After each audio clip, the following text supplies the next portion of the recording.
Warren right now. He and the First Lady traveling to Hawaii ahead of a diplomatic trip to Asia.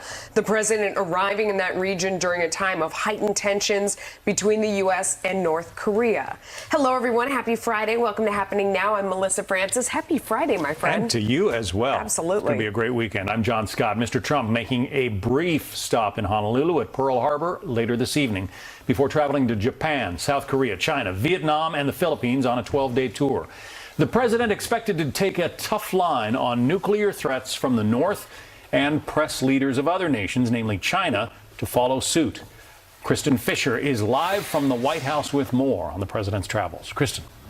Hey, John. Well, no doubt North Korea is at the very top of President Trump's agenda, but China is right behind it. President Trump has made no secret that he believes the Chinese are engaging in some very unfair trade practices. He's also been very unhappy about recent Chinese aggression in the South China Sea. So that's going to be a big topic as well as President Trump heads off on this big trip to Asia. You know, the other big news this morning, though, was that as President Trump was leaving the White House, he announced that he'd be extending his trip by 1 extra day so that he can attend the East Asia Summit in the Philippines.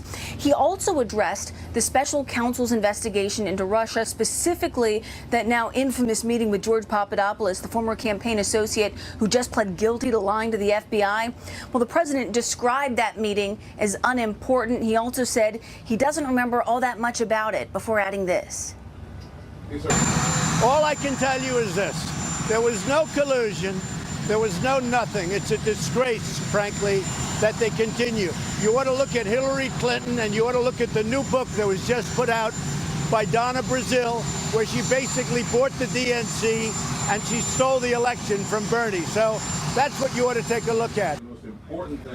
Now, this is the book that he's referring to by former DNC chairwoman Donna Brazile. It's called Hacks, the inside story of the break-ins and breakdowns that put Donald Trump in the White House. And it essentially accuses Hillary Clinton's campaign of hijacking the Democratic Party, which is exactly what Bernie Sanders and his supporters had complained about. Yesterday, Senator Elizabeth Warren had actually used the word rigged, and that's something that President Trump picked up on this morning on Twitter by reviving one of his old favorite nicknames. He said Pocahontas just stated that the Democrats, led by the legendary crooked Hillary Clinton, rigged the primaries. Let's go, FBI and Justice Department.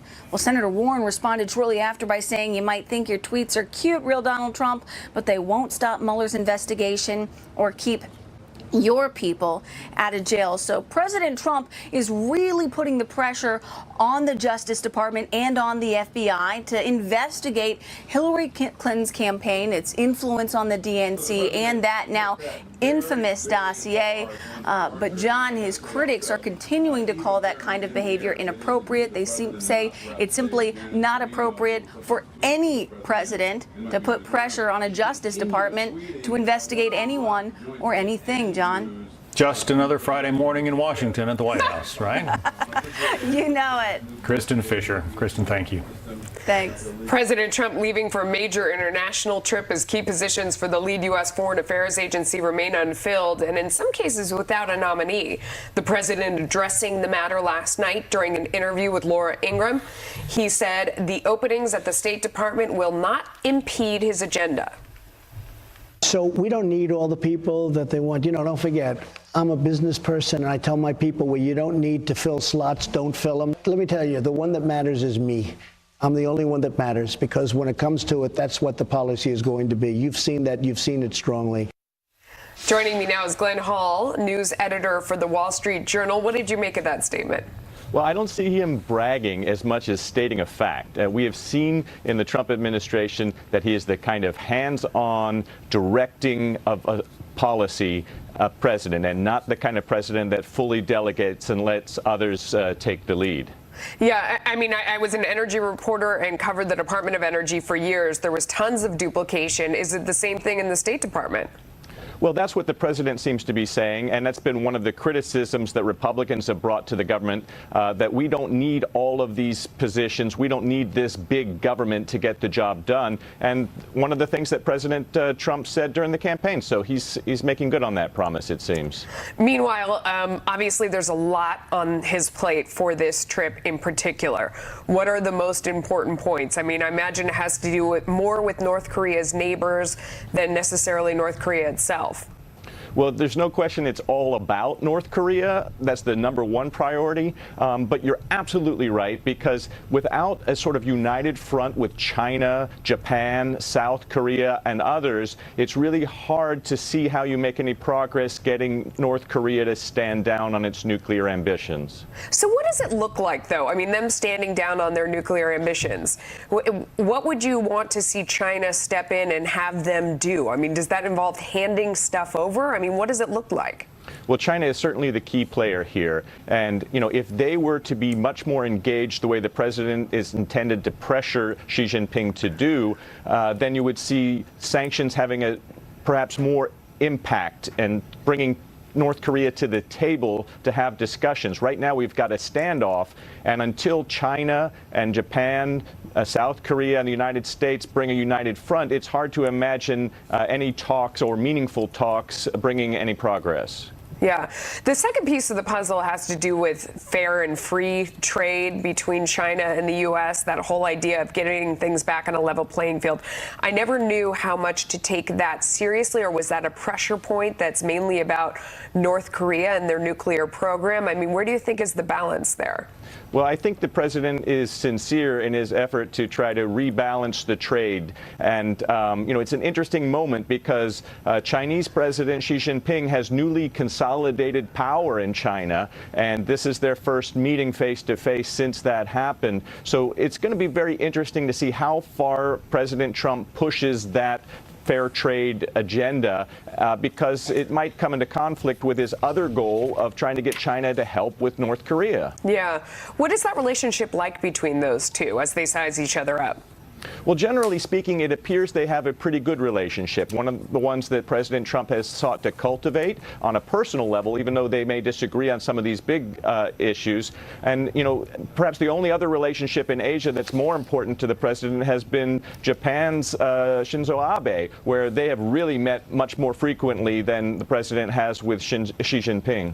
Yeah. So what does he want from him in terms of trade? I mean, he came in with a very heavy stick, talking initially about all kinds of tariffs and essentially starting a trade war. I don't know how many people took him seriously, and a lot of people realized that that was his, you know, bargaining position. That was where he was going to start from. I think the president wants to make sure that U.S. goods have a chance, a better chance at being sold abroad in every country, and that there's not so much, you know, cheap Chinese imports coming into the U.S. economy, but rather a more balanced trade going in both directions. And I think that is the #1 agenda when he talks about, you know, opening up the trade or renegotiating the trade contracts. Glenn Hall, you are always so smart. Thank you so much. U.S. News Editor for the Wall Street Journal. We appreciate your time. You're pretty smart yourself, you know. Oh, thank you. I'll take that. Turning now to Capitol Hill, where House Republicans are already facing pushback against their tax reform bill. Groups representing realtors, home builders, and small businesses coming out against the plan, as well as multiple Republicans from high-tax states who oppose the elimination of the state and local tax deduction, or a reduction thereof. President Trump, however, promises the plan will be a boon for all Americans. And that's why we're working to give the American people a giant tax cut for Christmas. We are giving them a big, beautiful Christmas present in the form of a tremendous tax cut. It will be the biggest cut in the history of our country.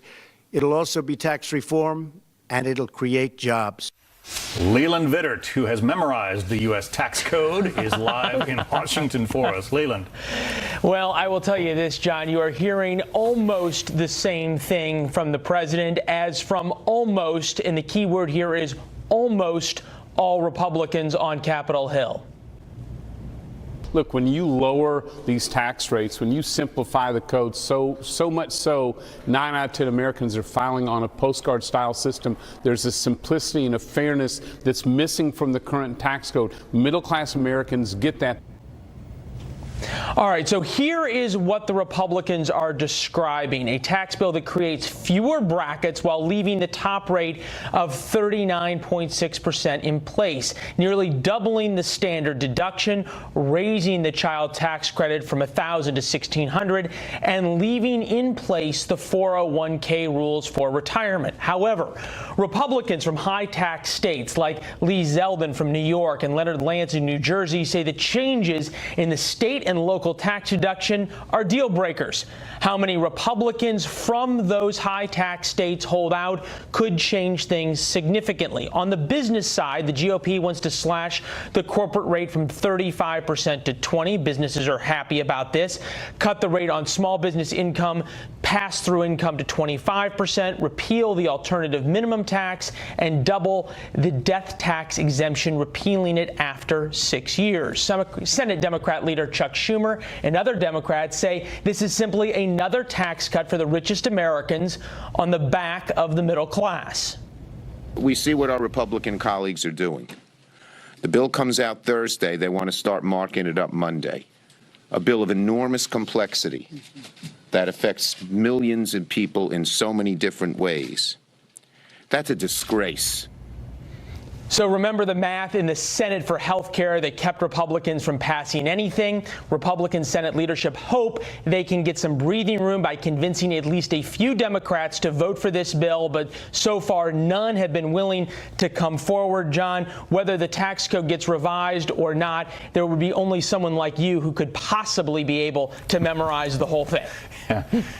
You know, I've memorized some things in my life, but the tax code isn't one of them. Yeah. All right. Leland Vittert, appreciate it. Thanks. Is the U.S. economy bouncing back after taking a hit from the hurricanes in Texas and Florida? What the latest jobs numbers tell us, plus new developments in the New York City terror investigation as ISIS takes credit for killing 8 people. Claimed him as a soldier, good luck. Every time they hit us, we know it's ISIS. We hit them like you folks won't believe.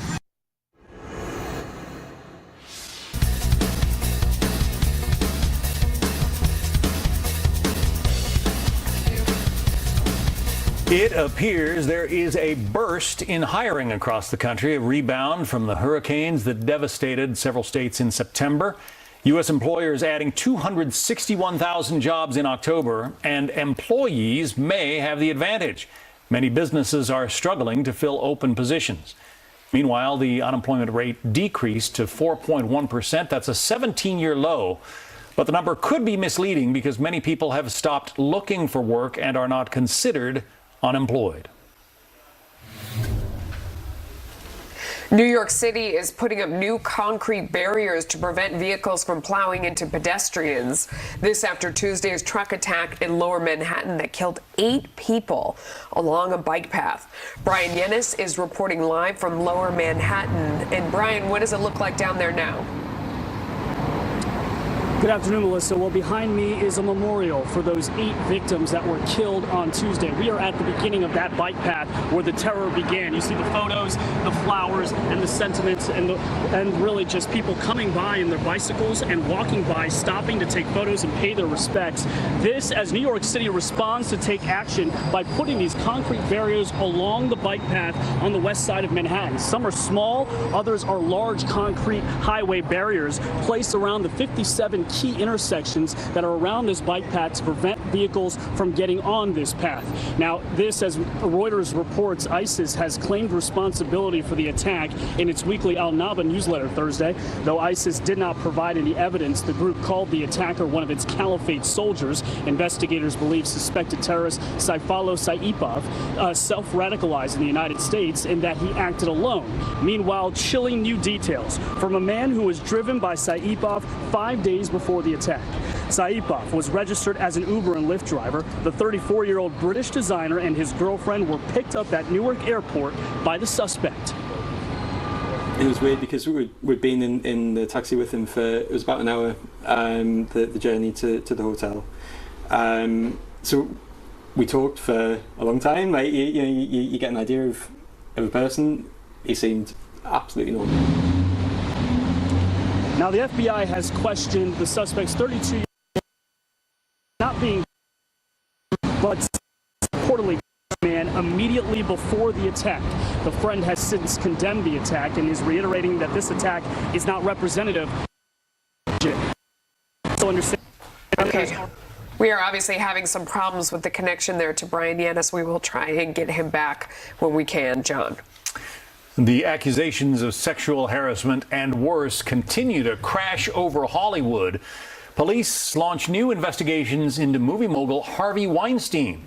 Actor Kevin Spacey also now reportedly accused of widespread harassment and even assault. Plus, new vehicle barriers going up where that terror attack that Brian Yanis was just talking about in New York City took place. But not everyone is on board.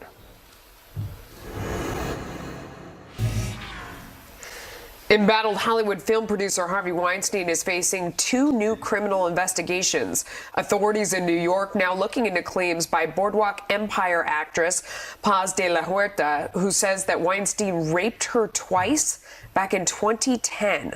Los Angeles police are also investigating claims against Weinstein from 2015 and 2013.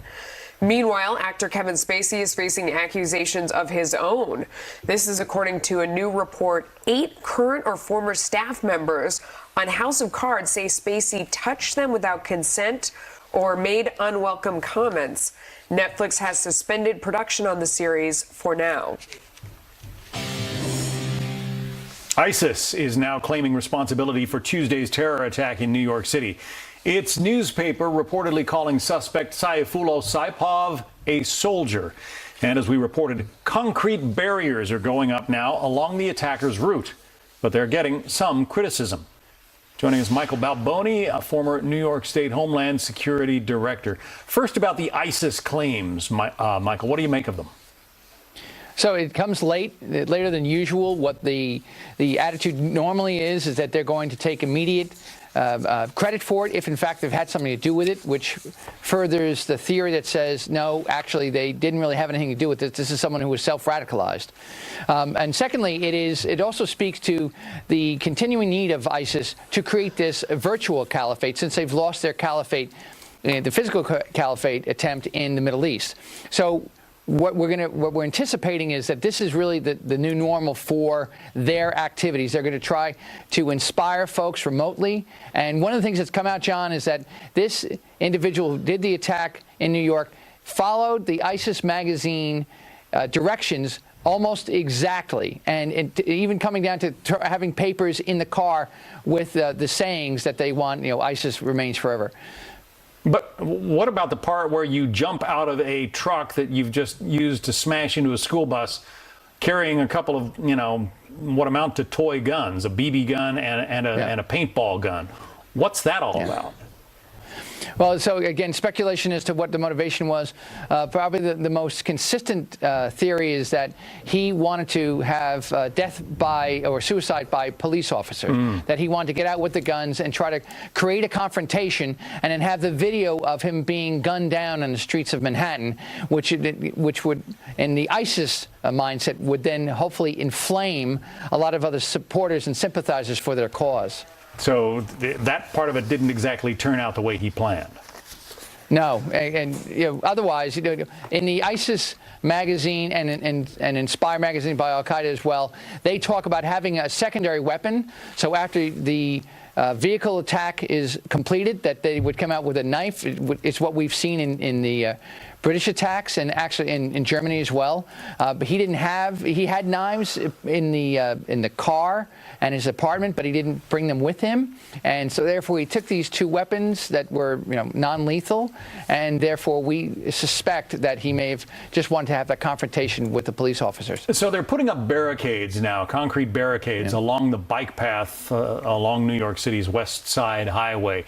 Is that going to be effective, do you think? Because there are critics who say, you can wall off the bike path, but then if someone crashes their bike and breaks a leg or something like that, you're not going to be able to get to them as quickly.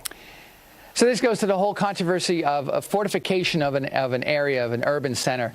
And what happens, and the police have to do this, they have to take actions after an event like this, both to deter future activities or attacks, and also to assure the public. There are all sorts of studies that say that once you had a violent event in a particular area or in a facility, that you have to take steps to try to reassure people that it is, in fact, safe. The challenge, of course, is that this type of an attack can happen anywhere at any time. You know, it doesn't take any training, doesn't really take any tradecraft. You don't know the person's going to actually do something until they actually do it. And therefore, you know, there's so many different avenues that this individual literally could travel down. Walling off parts of the city may have some effect. We saw that in Times Square after a recent incident in which someone was fleeing from a robbery and crashed his car, so they put up more bollards. But can you do that everywhere? And the answer is simply no. We've been debating this since the Barcelona truck attacks as well. It occurs to me that ISIS might want to learn a lesson from what happened in London back in World War II. The Nazis killed a lot more people and did a lot more damage with the Blitzkrieg of London. You know, than ISIS has done to major cities in the West. And, you know, the British took it hard, but they just kept on going. It was not all that psychologically damaging to them as the Nazis thought it would be. That is the experience also in Israel. You know, Israel's had tremendous attacks, and there are all sorts of incidents where there was a bombing at a bus station, and then the next day the Israelis go back and they stand in the same bus stop and they get on the bus. And it's that kind of emotional reality and emotional resiliency that we're trying to make sure everybody understands. At the same time, this is not acceptable, and will never be acceptable. Exactly. And we are going to do everything to go after the individuals who would want to do this and want to recruit. But we have to do a better job, John, you and I have spoken about this, of countering the narrative of this online propaganda. Good point there. Michael Balboni, the former head of New York City's counterterrorism office. Michael, thank you. Thank you. President Trump making his first official trip to Asia, and relations remain strained with North Korea. Pyongyang now reacting to a military show of force conducted by the U.S. in the area. And a stunning new accusation from the former interim chair of the Democratic National Committee, as she claims the Clinton campaign rigged the 2016 primary. Our panel is on deck to discuss this next.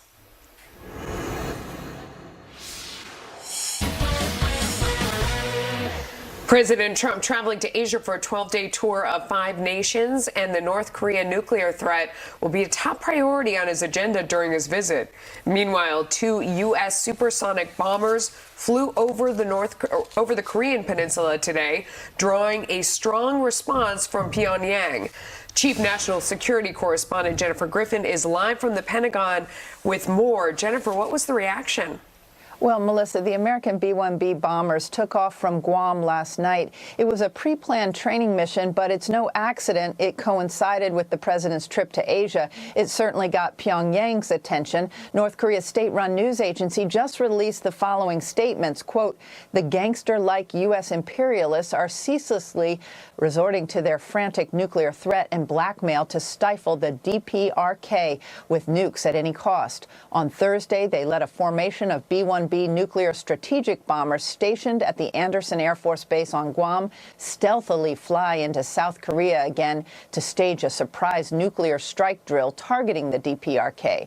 The only problem is the B-1B bombers are not nuclear capable, nor are they stealth. They are supersonic and carry the largest conventional payload in the U.S. Air Force arsenal, but they were not armed last night. Another error in the North Korea statement is these B-1B Lancers did not actually fly over the Korean peninsula. They were off the East Coast, according to the U.S. Air Force. We can expect more shows of force measures while the president is in Asia, but this also shows how easy it is for North Korea to misread U.S. intent, especially if they think these warplanes are nuclear capable, and they aren't. The president's national security advisor indicated yesterday the administration is considering returning North Korea to the U.S. state sponsors of terror list. The president's cabinet is looking at this as part of the overall strategy on North Korea. But a regime who murders someone in a public airport using nerve agent and a despotic leader who murders his brother in that manner, I mean, that's clearly an act of terrorism that fits in with a range of other actions.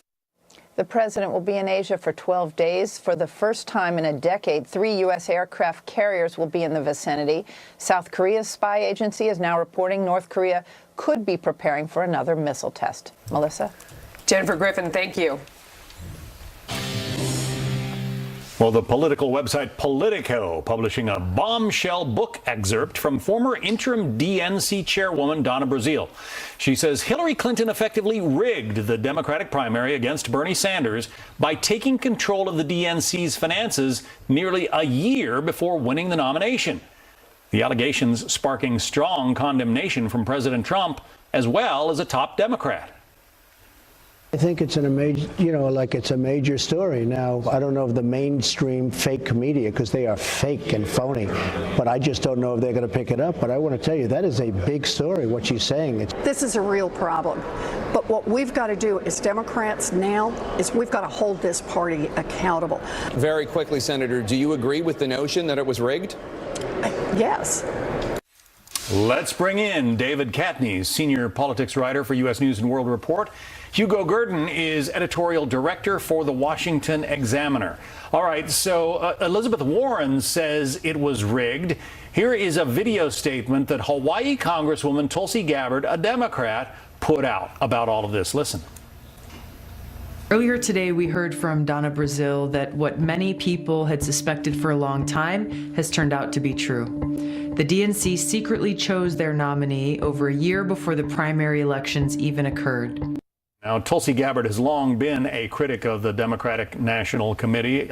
She was part of the leadership for a time and then resigned, as I recall. But Hugo, this story got zero coverage, no mentions at all on any of the big three networks' evening newscasts last night. Does that surprise you?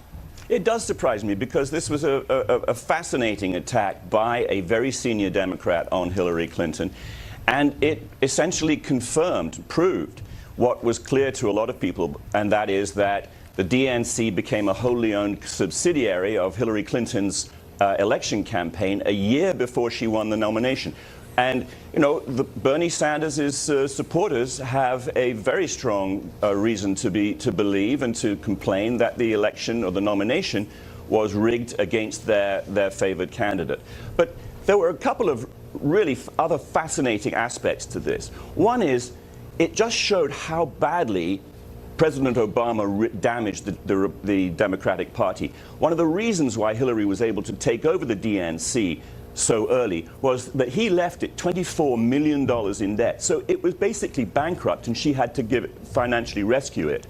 And the other really extraordinary point is, why does a senior Democrat right now want to attack Hillary Clinton? I strongly suspect that this is an effort by senior Democrats to, even if they don't actually expect Hillary Clinton to run again, they want to make absolutely sure, and so they're exposing the stuff that they have found out, unearthed from the last election. You have described it, David, as a nuclear weapon dropped on the Democratic Party. If that's the case, why isn't it getting much attention? I mean, I mentioned the big three networks didn't mention this story at all last night. Yeah, the big three networks, though, in fairness, only have 22 minutes a night, and there is just a flood of news to cover. You got a tax bill, you got a new Fed chair nomination, you've got the Mueller investigation. So this story is going to get out there beyond the big networks, beyond cable. It's out there on the internet. So this story is out there, but it is sort of backward looking. I still think it's important for the Democratic Party because it opened up a grenade just when the Bernie and Clinton factions are trying to unite ahead of 2017 and 2018 elections. Donna Brazile threw this grenade. Now, some people are saying she's trying to sell books and that she's not being fair because some of this was known. And it is true that we did know Hillary Clinton had an agreement with the DNC. What is new is that Donna Brazile, the chairwoman of the Democratic Party, said that this was an unethical agreement and that it compromised the party's integrity because it basically gave Hillary Clinton full control over the DNC party, strategy, and fundraising a year before she had the nomination. This is going to make it harder for the Democrats to reunite as they head into the 2018. I want to turn our attention to what happened with Twitter. The most powerful man in the world lost access to his Twitter account for roughly 11 minutes yesterday. Here's how the president wrote about it. He said, "My Twitter account was taken down for 11 minutes by a rogue employee. I guess the word must finally be getting out and having an impact." Hugo, what do you think about the notion that a Twitter employee, apparently on his or her last day of work, was able to shut down the president's account? Well, I actually have a certain amount of sympathy for Twitter on this. You know, there are always rogue employees, and, you know, in organizations on their last day, they leave. The thing is that Twitter has grown so spectacularly quickly that, you know, there are probably certain things still there, legacies of when it was a smaller company, that they're going to have to get around and fix. But they're not certifiably insane. This is not something where the corporate executives have said, hey, let's shut down the president's Twitter account. Right. And you have to say that losing Donald Trump from Twitter for 11 minutes will not cause anybody to shed any tears. But, David, I mean, it does boggle the mind if they don't have safeguards in place for somebody to simply shut down the account. What would have happened if this employee had decided to announce that, you know, we were launching nuclear weapons against North Korea or something like that? Yeah. I mean, one wonders what a rogue employee could accomplish. It's pretty troubling that this was one employee and had this power. We don't know exactly how high up in Twitter's organization this employee is. I'd be curious to know that. But I think on the broader scheme, this is why these tech companies that are becoming more pervasive in all of our lives are earning more scrutiny from Congress, whether it be Facebook or Google or Twitter. You know, their power is pervasive in our lives, including the President of the United States. And I think through the next year and beyond that, they're going to be, you know, getting grilled by lawmakers on Capitol Hill and getting more scrutiny by the wider public. Yeah, it's pretty astounding. Originally, the company said that it was a glitch, but it turned out to be, again, this rogue employee. Gentlemen, thanks very much. Hugo Gurdon from the Washington Examiner, John. David Katniss from U.S. News. So a Fox News alert for you right now. We are getting a verdict in the Bowe Bergdahl case right now, and it is reportedly that there is no jail time. We have a live report on all of that straight. Case of Army soldier Bowe Bergdahl charged with desertion and misbehavior before the enemy it appears now coming to a close. Laura Ingle has the latest on the verdict in his court-martial from our New York newsroom. Laura? Hi, John. Army Sergeant Bowe Bergdahl will spend no time in prison. The judge on the case deciding to give him a dishonorable discharge and a demotion, and also his pay will be reduced, but again, no prison time for desertion. Now, this comes after 31-year-old Bowe Bergdahl pleaded guilty last month to endangering his comrades by walking off his post in Afghanistan in 2009. This has been a case we have all been following very closely. He was then captured by Taliban allies and held for 5 years. Prosecutors on the court-martial were asking for at least 14 years in prison, pointing out to the judge that Bergdahl's fellow soldiers were seriously wounded during searches for the then private first class. One Navy SEAL testified he was shot in the leg and now walks with a limp. He said they searched for Bergdahl even though some of them knew he walked away on purpose. The sentencing phase of Bergdahl's military tribunal lasted 8 days. Bergdahl could have gotten life for desertion and misbehaving before the enemy. The judge on the case started deliberating Bergdahl's fate yesterday after his lawyers pushed for leniency during their closing arguments. They asked for no prison time, and they got their wish, arguing he has previously undiagnosed mental illness when he walked off base that day. A doctor who testified this week says those illnesses include a personality disorder and PTSD. Once again, Army Sergeant Bowe Bergdahl will spend no time in prison for desertion in Afghanistan in 2009. John. And once again, Laura, he's getting a dishonorable discharge. Is that correct? That's correct. That's what we're getting from the court. All right. Well, the argument over this case will go on, but the verdict is in. Laura Ingle in our New York newsroom. Thank you. Thank you, John. All right, let's go to former federal prosecutor Doug Burns for some reaction on this. What's your initial take? Well, I think a lot of people are going to be very upset. I think a lot of people are very surprised. There's going to be a good deal of legal Monday morning quarterbacking, obviously. The prosecutors, as Laura noted, had asked for 14 years prison time. And I think that, everybody's going to have to dissect exactly what the judge did, what the reasoning was. But my initial reaction is a little bit surprised, obviously. Yeah, I mean, you talk about the cost that it took to bring him back. We just heard about those who were wounded looking for him, but there was also the tremendous cost of the terrorists who were released from Guantanamo Bay in exchange for him. I mean, we put people back into action who are obviously very dangerous, and that's another cost, another thing that frustrates people. Well, you just articulated the exact sort of aggravating factors. You're exactly right, Melissa.